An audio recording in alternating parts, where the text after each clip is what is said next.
Bilang isang macroeconomist kuno, madalas nating hihimayin ang mga komplikadong datos at graph na yan.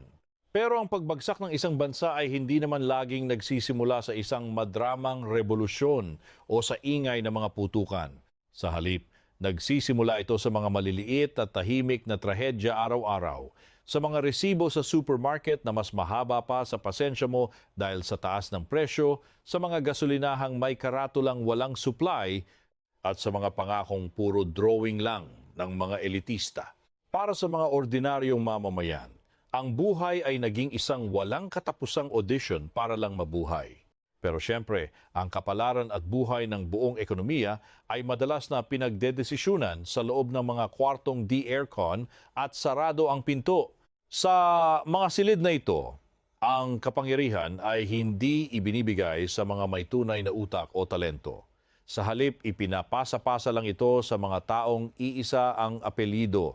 Ito ang mapanirang ugali ng nepotismo at dinastiyang politikal kung saan mas matimbang ang dugo kaysa sa galing na unti-unting kumakatay sa pundasyon ng mga institusyon ng gobyerno na dapat sana ay naglilingkod sa publiko at hindi sa family business nyo. Kapag pinalitan na ng pamilya ang sistemang dapat ay para sa mga may kakayahan at kapag ang sariling bulsa na ang mas mahalaga kaysa sa mga patakarang pang-ekonomiya, ang pambansang sakuna ay hindi na lang isang posibilidad, ito ay isang tiyak na destinasyong naghihintay na lang ng tamang timing. Ang mga desisyong ginagawa para sa sariling interes ay lumilikha ng mga patakarang sumasakal sa merkado, nagpapalaya sa mga investor at ginagawang basurang papel ang pera ng bayan. Ito ang simula ng isang malalim at mahirap takasang krisis na kahit anong diskarte mo ay hindi uubra. Welcome sa Dunong Mundo. Sa episode na ito, hihimayin natin ang anatomiya ng pagbagsak ng mga bansa. Titingnan natin kung paano ang mga maling desisyon sa pamamahala na pinalala pa ng talamak na nepotismo at kawalan ng pananagutan ay kayang magpabagsak kahit sa mga pinakamayamang nasyon. Mula Asia hanggang Latin America, ang mga pattern ng pagkawasak ay may nakakabahalang pagkakatulad. Bilang mga nag-aaral ng macroekonomiya, mahalagang maunawaan natin ang mga red flag na ito para hindi na maulit ang mga epic fail ng nakaraan.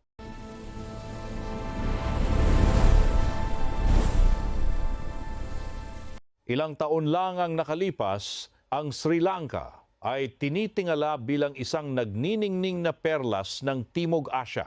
Mayroon itong maunlad na sektor ng turismo, mataas na antas ng edukasyon at isang ekonomiyang nagpapakita ng malaking potensyal para sa tuloy-tuloy na pag-angat.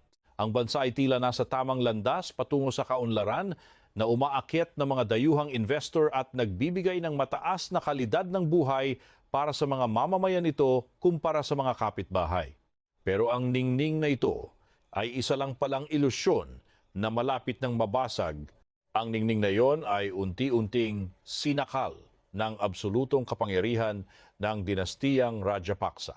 Sa paglipas ng panahon, ang isang pamilya ay matagumpay na nakabuo ng isang mahigpit na sapot ng kapangyarihan na sumakop sa halos lahat ng aspeto ng gobyerno.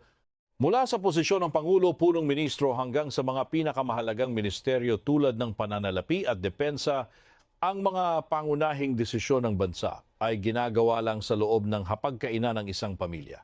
Ang paghihiwalay ng kapangyarihan ay naging isang malaking joke na lang sa ilalim ng kanilang dakilang pamumuno. Nagpasabog sila ng mga dambuhalang proyektong bilyon-bilyong dolyar ang halaga. May mga paliparang nilalangaw dahil walang eroplano, mga daungang pinamumugaran ng lumot dahil walang barko, at mga toreng saksakan ng taas pero wala namang laman. Siyempre, utang lahat yan sa mga dayuhang may matataas na interes. Ang galing, di ba? Pero kung titingnan ng mabuti ang mga datos, malinaw na hindi ito para sa kapakanan ng bayan o sa tunay na paglago ng ekonomiya. Itinayo lang ang mga ito bilang mga monumento para bumango ang pangalan ng kanilang pamilya. Dahil sa hilig nilang mangutang, nasadlak ang Sri Lanka sa isang malalim na debt trap. Habang nilulustay ang pera sa mga proyektong wala namang kikitain, ang kakayahan ng bansang magbayad ng utang ay tuluyan ng naglaho. Mabilis na naubos ang reserba ng dolyar, pero sa halip na ayusin ang sistema, mas pinili ng gobyernong itago ang katotohanan at mangutang uli para pambayad sa lumang utang, isang klasikong galawan bago ang tuluyang pagbagsak ng pananalapi. Pero ang huling pako sa kabao ng kanilang ekonomiya ay ang palpak na patakaran sa agrikultura. Sa isang biglaang desisyon na halatang hindi pinag-isipan ng maigi, ipinagbawal ng gobyerno ang mga kemikal na pataba para lang masabing organiko sila. Ang balak ay makatipid ng dolyar mula sa pag-angkat ng pataba, pero ang kinalabasan ay isang malaking sakuna. Ang ani ng palay at tsaa na pangunahing pangkabuhayan ng bansa ay bumagsak ng husto. Ang Sri Lanka na dating nagbebenta ng bigas, ngayon ay napilitang mag-angkat para lang hindi magutom ang mga tao. Kasabay ng krisis sa bukid, dumating pa ang pandemya na pumatay sa pangunahing gatasan ng pera ng bansa, ang turismo. Nang wala nang pumapasok na dolyar mula sa mga turista at bagsak ang kita sa export, tuluyan ang naging butas ang kaban ng bayan. Hindi na makabili ang gobyerno ng mga pangunahing pangangailangan tulad ng krudo, gasul at mga gamot. Nagdilim ang buong bansa dahil sa kawalan ng supply ng kuryente. Ang ekonomiya ay hindi lang basta humina, talagang tumigil na ito sa paghinga. Ang kawalan ng silbi ng gobyerno na magbigay ng mga pangunahing pangangailangan ay nagpaapoy sa matinding galit ng mga mamamayan. Ang mga imahe ng milyon-milyong desperadong taong nagmamartsa at nagtatampisaw sa swimming pool ng palasyo ng Pangulo ay naging isang makasaysayang simbolo ng pagbagsak. Ito na ang pinakamalinaw na resibo ng sukdulang pagkadismaya ng taumbayan nang mapagtanto nilang ninakaw ng iisang pamilya ang kanilang kinabukasan. Ang pag-aalsang ito ay hindi lang basta politika. Ito ay isang pakikibaka para mabuhay. Ang trahedya sa Sri Lanka ay isang mapait na sampal tungkol sa mga political dynasty, isang sakit na talamak sa politika ng maraming umuunlad na bansa. Pinatunayan ito na kapag ang kapangyarihan ay nakasentro lang sa iilang taong walang pananagutan, nabubulok ang mga institusyon at guguho ang ekonomiya. 22 milyong buhay ang isinakripisyo para lang sa ambisyon at kayamanan ng iilan. Ang krisis na ito ang nagpapatunay na ang maling pamamahala ay mas mapanira pa kaysa sa kahit anong natural na kalamidad. Pero ang pagbagsak ay hindi lang basta galing sa mga dinastiya. Galing din yan sa ilusyon ng pagiging kunwari ay mayaman at sa mapanirang utak ng mga populistang lider. Tingnan nyo ang Venezuela, bansang literal na nakaupo sa pinakamalaking deposito ng langis sa buong mundo. Sa teorya ng makroekonomiya, dapat sana ay isa sila sa pinakamayaman at pinaka-asensadong bansa sa mundo. At dati, naging bigatin talaga sila sa South America na may lifestyle na pangarap ng lahat. Yung yabang at yaman na yon, unti-unting dinurog ng sistemang bulok sa korupsyon at mga palpak na desisyong pang-ekonomiya na maituturing na isang malaking sakuna. Imbes na ayusin ang mga pasilidad ng langis at mag-diversify ng ekonomiya, ginamit ng gobyerno ang kita para pondohan ang mga pabibong programa na hindi naman kayang panindigan sa katagalan. Ginamit ang mga populistang polisiya para suhulan ang katapatan ng mga botante habang ang mga industriya ng bansa ay pinabayaan at kinamkam ng Estado. Nang bumagsak ang presyo ng langis sa world market, lumabas ang baho at rupok ng istruktura ng ekonomiya ng Venezuela. Nawala ng pondo ang gobyerno para ituloy ang kanilang mga pasyow at pambili ng mga basic na pangangailangan. Imbes na magpatupad ng disiplina sa pera, pinili ng mga lider ang pinakadelikadong solusyon sa libro ng makroekonomiya, ang walang habas na pagprint ng pera para takpan ang utang ng gobyerno. Ang desisyong ito ang nagbukas ng pinto sa impyerno ng ekonomiya. Ang walang tigil na paggawa ng pera mula sa wala ay gumawa ng isang perpektong bagyo ng hyperinflation. Ang value ng pera ng bansa ay bumagsak ng mas mabilis pa sa mood swings mo, kaya ang presyo ng bilihin ay nagdodoble kada ilang araw. Ang mga ipon ng mga mamamayan na pinaghirapan sa loob ng ilang dekada, naging walang kwenta sa loob lang ng ilang buwan. Wasak ang sistema ng presyo sa merkado, na nagdulot ng malawakang kakulangan sa pagkain, gamot at iba pang basic na kailangan. Ang ekonomiya ay tuluyan ng nahulog sa isang death spiral. Binago ng hyperinflation ang mismong konsepto ng pera sa Venezuela. Ang mga tumpok ng perang papel na dati ay simbolo ng yaman, mas mura pa ngayon kaysa sa papel na pinagprintan dito. Kailangan mo magdala ng sako-sakong pera para lang makabili ng isang pirasong tinapay. Nakita natin ang mga nakaka-depress na eksena kung saan ang mga perang papel ay ginagawa na lang na bag at art sa kalsada o kaya ay tinatapon na lang sa basurahan dahil wala na talagang silbi. Ito ang pinakamalalang anyo ng pagkasira ng tiwala ng publiko sa institusyon ng salapi. Habang ang mga ordinaryong mamamayan ay nagdurusa, ang yaman ng bansa ay patuloy na sinisipsip papunta sa bulsa ng mga kurakot na opisyal at ng kanilang mga alipores. Ang sistemang binuo nila ay nagpapahintulot sa malawakang pagnanakaw sa kaba ng bayan sa ilalim ng pagkukunwari ng mga kontrol sa palitan ng pera at mga peking kontrata ng gobyerno. Ang crony capitalism ay namayagpag ng walang humpay. Ang bansa ay dahan-dahang pinapatay mula sa loob ng mismong mga taong nangakong poprotektahan ito. Ang krisis pang-ekonomiya ay naging malawakang krisis makatao real quick. Sa isang bansang siksik sa pinakamayamang reserba ng langis, ang mga mamamayan ay napilitang maghalukay ng pagkain sa mga basurahan. Ang mga ospital ay walang kuryente at gamot, kaya ang ending ay paramihan ng namamatay sa mga sakit na madali lang naman sanang magamot. Milyon-milyong Venezuelan ang napilitang mag-alsa balutan na nagresulta sa isa sa pinakamalaking krisis sa migrasyon sa kasaysayan ng Latin America. Ang pagtakas na lang ang tanging choice na natira para sa marami.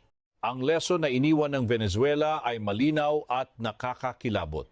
Balewala ang yaman ng inang kalikasan kung ipapaubaya mo lang ito sa mga kamay ng mga palpak na tagapamahala. Ang pinakamalaking reserba ng langis ay display lang kung ang gobyerno ay puro korupsyon, nepotismo at sablay na ideolohiya sa ekonomiya. Ipinapakita lang nito na ang yaman ng bansa ay hindi nasusukat sa likas na yaman, kundi sa tino at integridad ng mga institusyong nagpapatakbo rito. Ang maling makroekonomiya ay kayang-kayang sumira ng buong henerasyon. Ang pagkaubos ng sigla ng isang bansa ay mas nagiging trahedya kapag tinitingnan natin ang isang modelo ng ekonomiya na hindi marunong mag-adjust at laging pabuhat sa ibang bansa. Pag-usapan natin ang Cuba. Sa loob ng maraming dekada, todo flex ang Cuba sa kanilang social achievements, lalo na sa libreng edukasyon at healthcare. Pero sa likod ng mga pa-flex na ito ay isang sistemang sentralisado na unti-unti nang nabubulok dahil sa kawalan ng inobasyon at pagiging stuck sa sinaunang ideolohiya ng pamamahala. Ang ekonomiya ng Cuba ay matagal nang nakaasa sa ayuda ng mga dayuhang kaalyado. Dati, ang Unyong Sobyet ang kanilang sugar daddy na nagbibigay ng malaking subsidyo. Nang bumagsak ang Unyong Sobyet, pumasok ang Venezuela para magbigay ng murang langis kapalit ng mga doktor at guro mula sa Cuba. Pero noong lumubog din ang ekonomiya ng Venezuela, naputol ang kritikal na supply ng murang enerhiya. Dito lumabas ang matinding kahinaan ng isang bansang hindi man lang nakapagtayo ng sariling matibay na pundasyon sa produksyon at laging umaasa sa mga tagapagligtas mula sa labas. Sa pagtatangkang isalba ang kanilang ekonomiya, kumapit ang Cuba sa turismo bilang main source ng dollars. Ito sana ang magsisilbing salbabida ng kanilang pambansang budget. Pero ang salbabidang ito ay butas pala. Nang tumama ang pandaigdigang pandemya, nagsara ang mga borders at naglaho ang mga turista. Sinabayan pa ito ng mas mahigpit na parusa sa kalakalan mula sa labas. Ang dalawang puwersang ito ang tuluyang sumakal sa natitirang kita ng bansa na nag-iwan sa gobyerno na walang pondo para patakbuhin ang estado.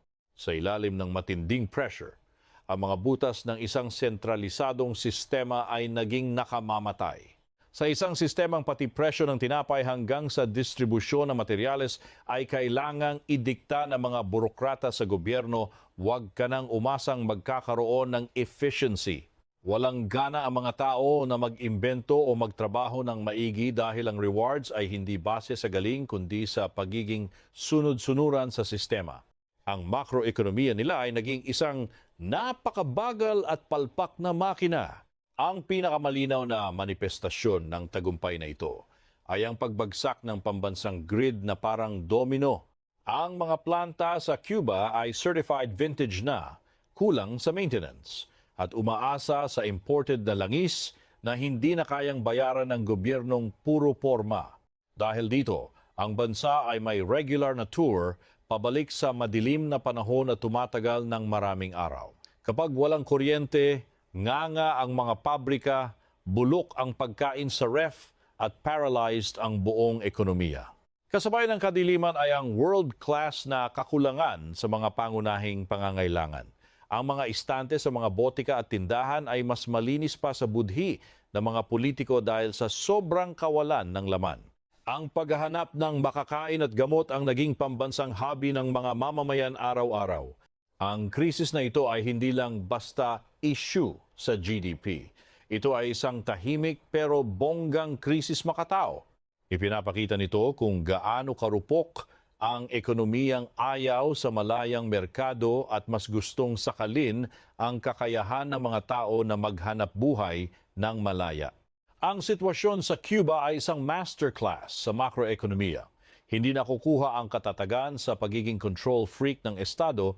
Kailangan ito ng totoong pagbabago, transparency, at hindi yung takot sa diskarte ng pribadong sektor. Kapag ang mga nasa itaas ay kapit-tuko sa mga lumang doktrina para lang manatili sa trono, ang buong bansa ang sumasalo ng resibo. Ang kawalan ng tapat na reforma mula sa mga lider ay dahan-dahang pumapatay sa bansa mula sa ibaba. Ang mga horror stories mula sa Sri Lanka, Venezuela at Cuba ay hindi lang basta fiction mula sa kabilang panig ng mundo. Ito ay mga spoiler alert kung paano mabilis gumuho ang isang lipunan kapag sablay ang sistema.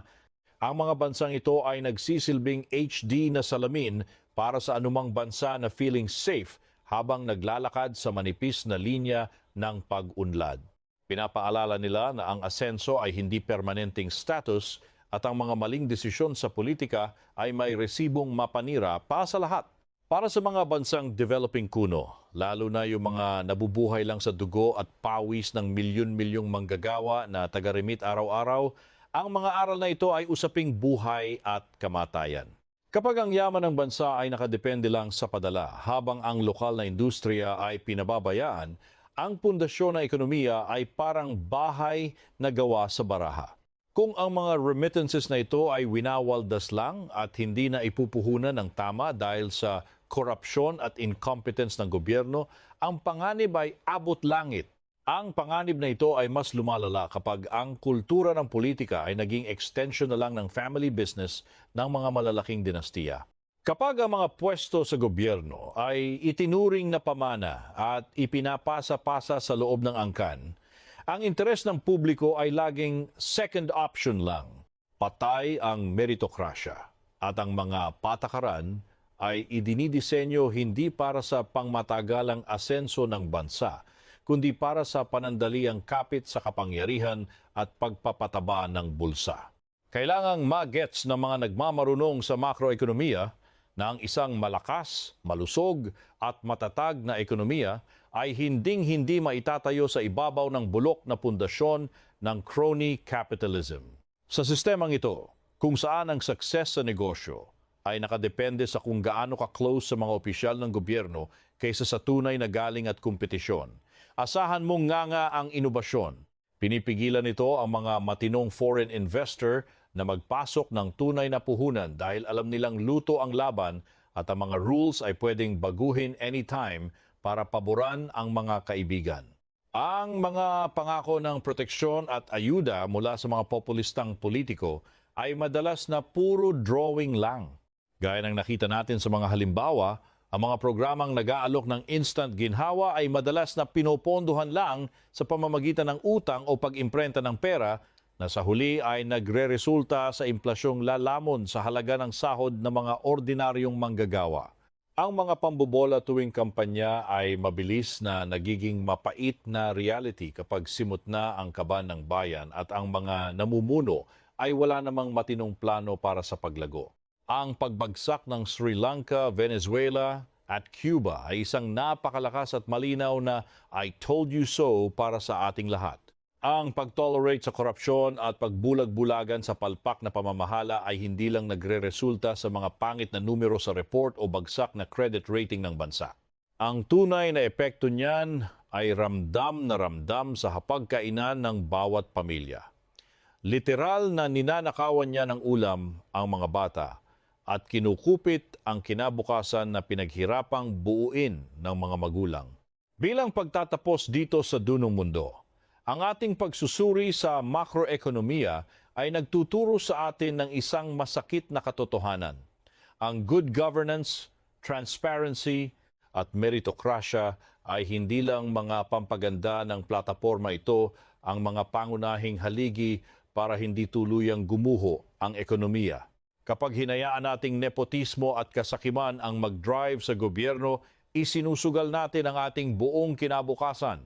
Ang pagbabantay sa ating mga institusyon ay hindi lang trabaho ng mga ekonomista, kundi obligasyon ng bawat mamamayang ayaw maging biktima. Para mas lalong lumalim ang ating pag-unawa, mahalagang silipin ang papel ng mga financial institutions sa pagpigil o pagpapabilis ng mga krisis na ito. Kapag ang isang central bank ay nawalan ng sariling paninindigan at naging sunod-sunuran na lang sa mga pampulitikang utos ng mga nasa kapangyarihan, nawawala ang pinakamahalagang depensa ng ekonomiya laban sa inflasyon. Ang kakayahan ng central bank na magtakda ng tamang interest rates at kontrolin ang supply ng pera nang walang kinatatakutan o kinikilingan ay kritikal para hindi magmukhang joke ang ating katatagan. Sa mga bansang pinamumunuan ng mga dinastiya, ang mga institusyong tulad ng hudikatura at mga ahensyang nag-iimbestiga ng korupsyon ay madalas na ginagawang dekorasyon lang. Kapag walang mekanismo para panagutin ang mga opisyal sa kanilang mga palpak na desisyon sa pera, nagiging free-for-all ang moral hazard. Feeling ng mga namumuno, pwede silang mag-take ng matitinding risk gamit ang pera ng bayan dahil alam nilang hindi sila mananagot kahit pa bumagsak ang mga proyekto nila. Ang kawalan ng pananagutan na ito ay lason sa anumang sistema ng ekonomiya. Tingnan din natin ang epekto ng brain drain o ang grand exit ng mga taong may utak. Kapag ang ekonomiya ay lumulubog dahil sa world-class na pamamahala, ang mga taong may kakayahang lumayas ay talagang lalayas. Ang mga doktor, inhinyero at mga negosyante na dapat sana ay magpapaunlad sa bansa, ayun, naghahanap na ng matinong kinabukasan sa ibang bansa. Ang pagkawala ng human capital na ito ay ginagawang imposible ang pagbangon na nagiiwan sa estado na mas mahina at mas walang silbi sa pag-aayos ng mga nasirang sistema. Sa konteksto ng pandaigdigang pamilihan, ang mga bansang may mahusay na liderato ay madalas na nagiging biktima ng mga mapagsamantalang kondisyon ng pautang. Kapag sarado na ang pinto ng mga matinong institusyong pinansyal dahil sa basurang credit rating, mapipilitan ang gobyernong mangutang sa mga nagpapautang na may mga hidden agenda at interes na abot langit. Ang mga utang na ito ay hindi tulong, kundi tali sa leeg para sa geopolitical influence na tuluyang pumapatay sa soberanya ng bansa sa paggawa ng sariling desisyong pang-ekonomiya. Huwag nating kalimutan ang papel ng private sector. Sa isang matinong mundo, ang mga maliliit at katamtamang negosyo o SMEs ang dapat na bida sa paglikha ng trabaho.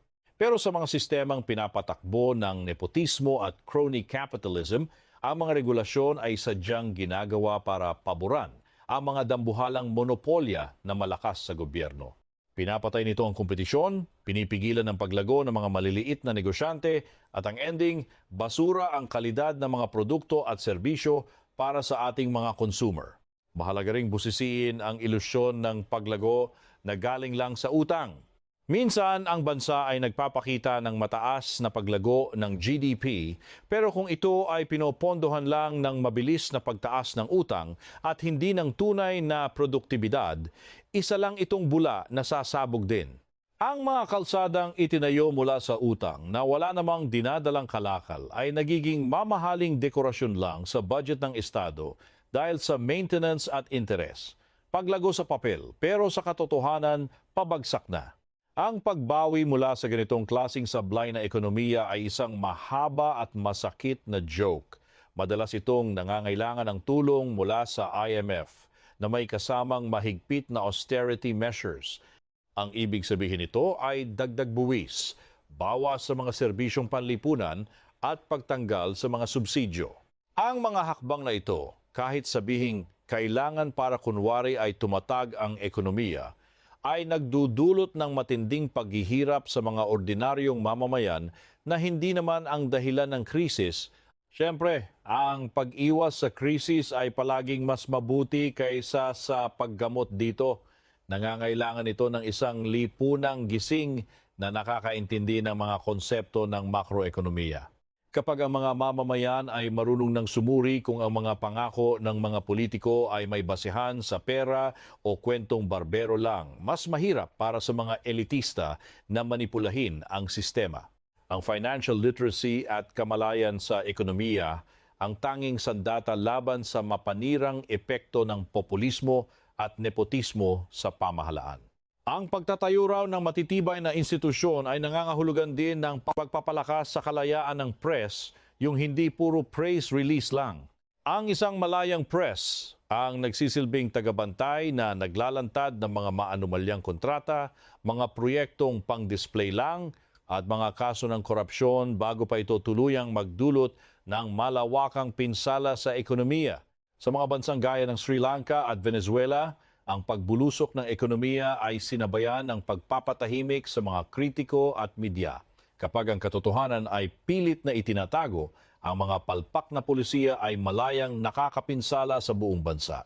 Bilang mga henyo raw ng dunong mundo, dapat din nating bigyang pansin ang paboritong topic ng lahat, ang inequality. Ang mga patakarang pabor sa mga katropa at kroni ay lalong nagpapalawak sa agwat sa pagitan ng mga bilyonaryo at ng mga naghihikahos. Kapag ang yaman ay nakasentro lang sa iilang pamilya, ang pangkalahatang demand sa ekonomiya ay hihingalo dahil ang mayorya ng populasyon ay wala namang sapat na kakayahang bumili kahit ng basic needs. Ang isang makroekonomiya na hindi inklusibo ay isang ekonomiya na parang bahay na gawa sa baraha hindi kayang tumagal at siguradong guguho sa oras ng krisis. Sa huli, ang ekonomiya ng isang bansa ay salamin lang ng kung anong klaseng values mayroon ang lipunan nito. Kung ang isang lipunan ay tinatrato ang nepotismo ay isang normal na family goals at tinatanggap ang korupsyon bilang isang hindi maiiwasang tadhana, ang mga institusyon nito ay palaging mananatiling mahina. Ang tunay na pagbabago ay dapat magsimula sa pagtanggi sa mga bulok na kasanayang ito at sa paghingi ng mas mataas na pamantayan ng integridad at galing mula sa mga taong binibigyan natin ng kapangyarihang mamahala sa ating yaman. Ang kasaysayan ay punong-puno ng mga halimbawa ng mga imperyo at nasyon na bumagsak hindi dahil sa mga dayuhang mananakop kundi dahil sa sarili nilang kabulukan mula sa loob. Ang mga aral mula sa Sri Lanka, Venezuela at Cuba ay mga makabagong kabanata lang ng gasgas na kwentong ito. Sila ay mga babalang nakasulat sa mga numero ng implasyon na abot langit, sa mga kaba ng bayan na simot, at sa mga luha ng mga mamamayang nawalan na ng pag-asa. Ang tanong na lang ay kung tayo ba ay talagang natututo o sadyang nakatakda lang nating ulit-ulitin ang parehong mga pagkakamali. Ang pag-unawa sa makroekonomiya ay hindi lang para sa mga akademiko o sa mga opisyal na mahilig sa matatayog na opisina. Ito ay para sa bawat individual na nagbabayad ng tax, naghahanap ng trabaho, at nag-iipon para sa kinabukasan ng kanilang mga anak. Kapag nauunawaan natin kung paano gumagana ang big picture, nagkakaroon tayo ng kapangyarihan na maningil ng tamang direksyon mula sa ating mga pinuno. Ang tunay na lakas ng isang bansa ay hindi matatagpuan sa mga reserba ng ginto nito, kundi sa kaalaman at pagiging mapagbantay ng mga mamamayan nito. Kaya sa susunod na makakita ka ng mga red flag, ang pagtaas ng presyo na hindi maipaliwanag, ang mga proyektong infrastruktura na wala namang malinaw na pakinabang sa publiko, o ang pagpasa ng kapangyarihan sa loob lang ng iisang angkan, alalahanin mo ang mga kwentong ito. Huwag nating isipin na ang pagbagsak ng ekonomiya ay isang bagay na nangyayari lang sa ibang lugar. Ang mga mekanismo ng pagkasira ay pare-pareho lang saan man sa mundo. At ang taming hadlang dito ay ang patuloy nating paghingi ng pananagutan at resibo sa bawat antas ng gobyerno. Ang pag-aaral sa mga sakunang ito ay hindi upang maghasik ng takot, kundi upang magbigay ng liwanag sa mga nagbubulag-bulagan. Sa pamamagitan ng pagkilala sa mga sakit ng pamamahala, maaari nating itaguyod ang mga tamang patakaran, mga patakarang nagpapahalaga sa edukasyon, nagtataguyod ng patas na kompetisyon, at nagpaparusa sa mga kurakot. Ang makroekonomiya ay isang agham ng pagpili. At ang mga choices na ginagawa natin bilang isang lipunan ngayon ang magtatakda kung tayo ba ay uunlad o magiging isa na namang sad story sa mga pahina ng kasaysayan. Salamat naman at sinamahan nyo kami sa malalim na pagsusuring ito na kasing babaw lang naman ang kanal. Kung sa tingin nyo ay may sense ang daldalan nating ito tungkol sa makroekonomiya at sa napakahusay na pamamahala, huwag kalimutang mag-subscribe sa Dunong Mundo para dagdag ingay sa feed nyo. I-share nyo na rin ang video ito para mas marami pang netizens ang mabaliw sa pag-intindi sa mga komplikadong puwersa na ununting lumalamon sa ating ekonomiya at kinabukasan. Sige, magpanggap tayong nag-aaral, maging mapanuri sa mga maling bagay at magbantay kung kailan ulit tayo mabubudol. Hanggang sa muli, ito ang inyong kunwaring gabay sa pag-unawa sa magulong mundo ng ekonomiya na kahit kami ay hindi rin naman gets. Paalam at subukan nyo namang maging matalino sa inyong mga desisyon. Kung kaya nyo pa,